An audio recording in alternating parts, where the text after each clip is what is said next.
6 ചിത്രങ്ങൾ ബോക്സ് ഓഫീസിൽ തകർന്നടിയുകയാണ്. നിങ്ങളിപ്പോൾ കേട്ട വാക്കുകൾ പ്രൊഡ്യൂസേഴ്സ് അസോസിയേഷന്റെ തലപ്പത്ത് നിന്നുള്ളതാണ്. അദ്ദേഹം പറയുന്ന കാര്യം ഇത്രയാണ്: കഴിഞ്ഞ വർഷം 170 ചില്ലറ സിനിമകളോളം 2024 ഇറങ്ങിയിരുന്നു. അതിലത്തെ മിക്കതും ഫ്ലോപ്പാണ്. ആകെ വിജയിച്ചു നമ്മുടെ ഇൻഡസ്ട്രിയിൽ വിജയിച്ചു എന്ന് പറയാൻ കഴിയുന്നത് 2 സിനിമകൾ. അതൊന്നും മമ്മൂക്കയാണ്. രണ്ടാമത്തെ അത്ഭുതപ്പെട്ടു പോകും. ബേസിലിന്റെ സിനിമകളാണ് വിജയിച്ചത്. ഒരിക്കലും പ്രതീക്ഷിച്ചിട്ടുള്ളൂ ആദ്യത്തെ സിനിമകളൊക്കെ ഇങ്ങനെ വിജയക്കുതിപ്പൊക്കെ ഉണ്ടാകുമെന്ന് ഞാൻ ഒരിക്കലും വിചാരിച്ചില്ല. അതൊരു ഹിറ്റ് സ്ട്രീക്കിങ് നടത്തിയ പോലെയായിരുന്നു ആ സിനിമകളൊക്കെ മുന്നോട്ട് പോയിരുന്നത്. പക്ഷേ ആ സ്ട്രീക്കിങ്ങിന് 2025 ഒരു തട വെച്ചിട്ടുണ്ടെന്നാണ് പറയുന്നത്. സുഹൃത്തുക്കളെ, ഞാനിന്ന് സംസാരിക്കാൻ പോകുന്നത് 2024 വിജയിച്ച സിനിമകളെ കുറിച്ച്.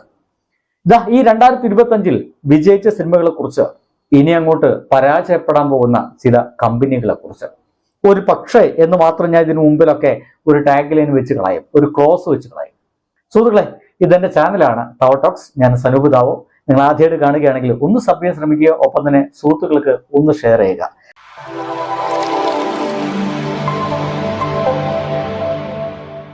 അപ്പൊ നമുക്ക് വിഷയത്തിലേക്ക് വരാം. ഞാൻ മുന്നത്തെ പറഞ്ഞു 2024 ഒരുപക്ഷെ നമ്മുടെ ഇൻഡസ്ട്രിയിൽ വിജയിച്ച സിനിമകൾ മാത്രം എടുത്തൊരു മനുഷ്യൻ അത് മമ്മൂക്കയാണ്. മമ്മൂക്ക ഒരു കമ്പനിയുമായിട്ടാണ് നമ്മുടെ മുമ്പിലേക്ക് വന്നത്. ആ കമ്പനിയുടെ പേര് എല്ലാവർക്കും അറിയാം, മമ്മൂട്ടി കമ്പനി. 2 തവണ പേര് മാറ്റിയ, അല്ലെങ്കിൽ ആ ഒരു എംബ്ലം മാറ്റിയ കമ്പനി കൂടിയാണ്. വളരെ ചെറിയ സമയം കൊണ്ടാണ് നമ്മുടെ ഇൻഡസ്ട്രിയിൽ ആ ഒരു കമ്പനി പേരെടുത്തത്. ചെറുതും വലുതുമായ കുറെ സിനിമകൾ നമ്മുടെ മുമ്പിലേക്ക് തന്നു. തുടക്കം നമുക്ക് എല്ലാവർക്കും അറിയാം, നൻപകൽ നേരത്ത് മയക്കം എന്ന് പറയുന്ന ആ ഒരു സിനിമയുമായിട്ടാണ് മമ്മൂട്ടി കമ്പനി നമ്മുടെ മുമ്പിലേക്ക് വന്നത്. എനിക്ക് അത്ഭുതം തോന്നുന്നത്, ഒരു കാലഘട്ടത്തിൽ അവാർഡ് സിനിമ എന്നൊക്കെ പറഞ്ഞ് മാറ്റി വെച്ചിരുന്ന ഒരു സിനിമയാണ് നൻപകൽ നേരത്ത് മയക്കം എന്ന് പറയുന്നത്. അല്ലെങ്കിൽ അതേ ഒരു ഫോമിൽ വരുന്ന ഒരു സിനിമയാണ്. എന്നിട്ടും ആ സിനിമ വിജയിച്ചു എന്നുള്ളതാണ് 100% വിജയിച്ചു എന്ന് പറയാം. അങ്ങനെ 100% വിജയിച്ചു എന്ന് പറയാവുന്ന മമ്മൂട്ടി കമ്പനിയുടെ 2024 സിനിമകള് ഒന്ന് റൊഷാക്കാണ്, കണ്ടു സ്ക്വാഡ്, കാതൽ, ടർബോ എന്നീ ചിത്രങ്ങളാണ്. 100% വിജയം കൈവരിച്ചു മമ്മൂട്ടി കമ്പനിക്ക്. അത് സ്വന്തം എന്ന് നമുക്ക് പറഞ്ഞു വെക്കാം. എന്നാൽ അതേസമയം 2025 ആയപ്പോഴും ഒരു സിനിമ കൂടി ഇറങ്ങി. നമ്മളെല്ലാവരും വിചാരിച്ചു അത് ഗംഭീരമായിട്ടുള്ള വിജയമായിരിക്കും. വളരെ പോസിറ്റീവ് റിവ്യൂ മാത്രമാണ് ആ സിനിമയ്ക്ക് വന്നത്. എന്നിട്ടും 20 കോടിയോളാണ് അത് വലിച്ചെടുക്കാൻ സാധിച്ചുള്ളൂ എന്നുള്ളതാണ് ഈ ആരാധകന്മാരൊക്കെ പറയുന്നത്.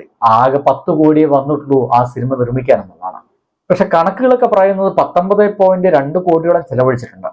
അങ്ങനെയാണെങ്കിൽ ഒരു വിജയം എന്ന് പറയണമെങ്കിൽ മിനിമം ഒരു 30 കോടിയെങ്കിലും ഗ്രോസ് അവര് നേടിയെടുക്കണം. പക്ഷേ അതിന് കിട്ടിയിട്ടില്ല. അത് അവിടെ തടയപ്പെട്ടു. അതിന്റെ ഒരു മുന്നേറ്റം ഒന്ന് തടഞ്ഞിട്ടുണ്ട് എന്നാണ് ഇപ്പോൾ നമുക്ക് കിട്ടുന്ന ഒരു വിലയിരുത്തൽ. എന്തൊക്കെയായാലും സംഗതി അവിടെ കിടക്കട്ടെ. എന്തൊക്കെയായാലും അതൊരു ഫ്ലോപ്പ് എന്ന രീതിയിൽ പറയാമെങ്കിൽ മമ്മൂട്ടി കമ്പനിയുടെ ആദ്യ ഫ്ലോപ്പ് ആക്കിയിട്ട് ഒരുപക്ഷെ നമുക്ക് Dominic and the ladies purse എന്ന് പറയുന്ന ആ ഒരു സിനിമ എടുക്കേണ്ടി വരും കേട്ടോ.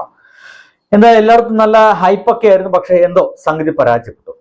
അതേസമയം കോവിഡിന് ശേഷം ചെയ്ത സിനിമകൾ മുഴുവൻ വിജയിപ്പിച്ച ഒരു മനുഷ്യനായിരുന്നു നമ്മുടെ ബേസിൽ ജോസഫ്. ഒരു നായകനായിട്ട് വന്നു കഴിഞ്ഞ ഒരു മിനിമം ഗ്യാരണ്ടിയിൽ അദ്ദേഹത്തിന്റെ സിനിമകളൊക്കെ വിജയിക്കും എന്നാണ് വിചാരിച്ചത്. പക്ഷേ ലാസ്റ്റ് അദ്ദേഹം നായകനായിട്ട് എത്തിയ പ്രാവിൻകൂട് ഷാപ്പ് എന്ന് പറയുന്ന സിനിമ അങ്ങനെ പ്രതീക്ഷിച്ച ഒരു വിജയമൊന്നും ഉണ്ടായില്ല എന്നാണ് കണക്കുകൾ സൂക്ഷിപ്പിക്കുന്നത്. 18 കോടിയോളമാണ് അൻവർ റഷീദിന് ആ ഒരു സിനിമയ്ക്ക് ചെലവഴിച്ചത്. നവാഗതനായ ശ്രീജിത്ത് ശ്രീനിവാസനാഥ് സിനിമ സംവിധാനം ചെയ്തത് 8 കോടി മാത്രമാണ് ഇതുവരെ ബോക്സ് ഓഫീസിൽ നിന്ന് ആ ഒരു സിനിമയ്ക്ക് കിട്ടിയത്. അതുകൊണ്ട് ബേസിലെ വിജയക്കുതിപ്പും ഏകദേശം നിന്നു എന്ന് പറയാം. ഇതിലിറങ്ങിയ സിനിമകൾ ഒരു കണക്കെടുത്തു കഴിഞ്ഞാൽ നമ്മുടെ ഐഡന്റിറ്റി എന്ന് പറയുന്ന ഒരു സിനിമ ഉണ്ട്. ഫേക്ക് എന്ന് പറയുന്ന സിനിമയ്ക്ക് 2.47 കോടിയും, ഐഡന്റിറ്റി എന്നുള്ള സിനിമയ്ക്ക് 30 കോടിയും, രേഖാചിത്രം എന്നുള്ള സിനിമയ്ക്ക് 8.57 കോടിയും, ഒരു അക്കോർഡിംഗ് ടു പ്രൊഡ്യൂസ് എന്ന് സ്വന്തം പുണ്യാളം എന്ന് പറയുന്ന സിനിമയ്ക്ക് 8.70 കോടിയും, പ്രാവിൻകൂട് ഷാപ്പിന് 18 കോടിയും, Dominic and the ladies purse 19.28 കോടിയും, പിന്നെ അമ്മ ആ ഒരു ഷോയെ മറ്റൊക്കെ ഉണ്ട്. അതിന് പറയുന്ന കണക്കുകൾ കുറച്ച് വലുതാണ്.